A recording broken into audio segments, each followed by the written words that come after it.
स्वागत है आप सभी का एक बार फिर से ज्योग्राफी विद रहमान सर के यूट्यूब चैनल पर। और आज हम देखेंगे एमएससी ज्योग्राफी फाइनल ईयर के लिए 2025 में बायो ज्योग्राफी का पेपर कौन कौन से प्रश्न महत्वपूर्ण हो सकते हैं।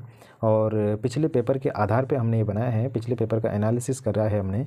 उसमें हमने देखा है कि कौन से प्रश्न आ चुके हैं और कौन से रिपीटेबल होते हैं, उन सभी को ध्यान में रखते हुए ये पेपर मैंने आपके लिए बनाया है। तो सबसे पहले बेसिक प्रश्न, जैव भूगोल क्या है, जैव भूगोल के विषय क्षेत्र की विवेचना कीजिए।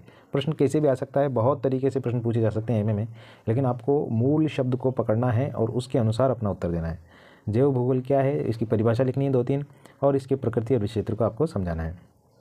विश्व के प्रमुख उष्ण और शीतोष्ण कटिबंधीय, देखिए दोनों नहीं आएगा इसमें, लेकिन मैंने जो है दोनों लिखे हैं। या तो उष्ण कटिबंधीय पूछे जाएंगे या फिर शीतोष्ण कटिबंधीय, बायोम के नाम से भी आ सकता है, घास मैदान के नाम से भी आ सकता है, और वन के नाम से भी आ सकता है।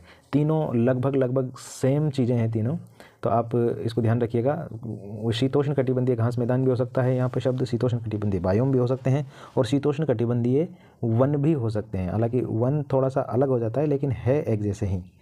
नेक्स्ट प्रश्न है, भौगोलिक पृथक्करण क्या होता है। भौगोलिक पृथक्करण भौगोलिक रूप से अलग अलग चीज़ें। जंतु पृथक्करण को समझाइए। जंतु पृथक्करण जो है, अलग अलग क्षेत्रों में अलग अलग प्रजाति के जीव जंतु पाए जाते हैं, उनको आपको समझाना है।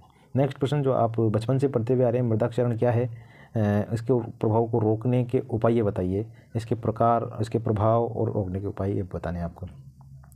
नेक्स्ट प्रश्न जो है, विश्व में जंतुओं के वितरण के लिए उत्तरदायी पर्यावरणीय चयन के प्रभावों का विश्लेषण कीजिए। जंतुओं का वितरण जो पाया जाता है, उसमें पर्यावरणीय चयन क्या प्रभाव डालता है, पर्यावरण का प्रभाव क्या है विश्व में जो जीव जंतु पाए जाते हैं उनके वितरण के लिए। कौन से जीव कहीं पर जहाँ पर पाए जाते हैं तो वहाँ पर उनकी पर्यावरण परिस्थितियाँ क्या होती है, उसके अकॉर्डिंग आपको यहाँ पर उत्तर देना है। जैव विविधता क्या है, विस्तृत लिख लिखिए। जैव विविधता, बायोडाइवर्सिटी, इसको आपको बताना है, जानते होंगे आप। मैंने ज़्यादा प्रश्न दिए आपको, 11 से 12 प्रश्न है ये। मत्स्य आखेट क्या है, मछली पालन, या इसको मछली पकड़ना भी कह सकते हैं। भारत के विशेष संदर्भ में इसको समझाना। हालांकि विश्व के संदर्भ में भी ये प्रश्न है, आए हुए हैं, लेकिन इस बार आपको पूछा जाएगा भारत के संदर्भ में। आप मत्स्य आखेट के बारे में बताइए, कहाँ कहाँ किया जाता है। जलवायु परिवर्तन के जंतुओं और वनस्पतियों पर पड़ने वाले प्रभावों की व्याख्या कीजिए। बहुत मोस्ट वांटेड प्रश्न है ये, और आना भी चाहिए इस बार भी। विश्व में जो जंतु और पादप है, उन पर जलवायु के परिवर्तन का प्रभाव क्या पड़ता है, उनको आपको लिखना है।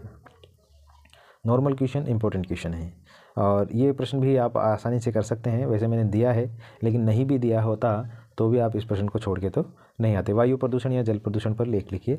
इसके कारण लिखने हैं, वायु प्रदूषण के क्या कारण हो सकते हैं, और इससे क्या क्या समस्याएं उत्पन्न होती है, और उसके बाद आपको समाधान प्रस्तुत करना है। ये आप पूरा लेख हो जाएगा ये निबंधात्मक प्रश्न के रूप में। नेक्स्ट प्रश्न है, विश्व को प्रमुख जैव भौगोलिक क्षेत्रों में विभाजित करते हुए ओरिएंटल प्रदेश की विशेषताओं को बताइए। ओरिएंटल प्रदेश नियो ट्रॉपिकल, ट्रॉपिकल, अलग अलग प्रदेशों में बांटा गया है, तो ओरिएंटल प्रदेश की आपकी विशेषताएं बतानी है। विश्व के जैव भौगोलिक प्रदेशों में वर्णन करते हैं। और 2 प्रश्न और है, जलीय पर्यावरण क्या होता है, लवणीय और शुद्ध जलीय पर्यावरण के जीवों का वर्णन कीजिए। और नेक्स्ट प्रश्न, भारत के विशेष संदर्भ में वन्य जीवों के महत्व को स्पष्ट कीजिए। अभी वन्य जीव मैंने लिखा है, अगर आपको 1-2 प्रश्न और करने हैं तो इसमें भारत के संदर्भ में वनस्पति को देख सकते हैं आप, वन के उपयोग को देख सकते हैं, चिड़ियाघर, जू वगैरह जो है उनके बारे में आप पढ़ सकते हैं। तो ये प्रश्न जो है इम्पोर्टेंट थे, जो पिछले बार के पेपर को देखते हुए मैंने बनाए हैं। उम्मीद है यहाँ से आपके लगभग सारे प्रश्न मिलेंगे, जितने भी आपको करने हैं। 4-5 प्रश्न करने होते हैं टोटली, तो मिल जाएंगे आपको यहाँ से।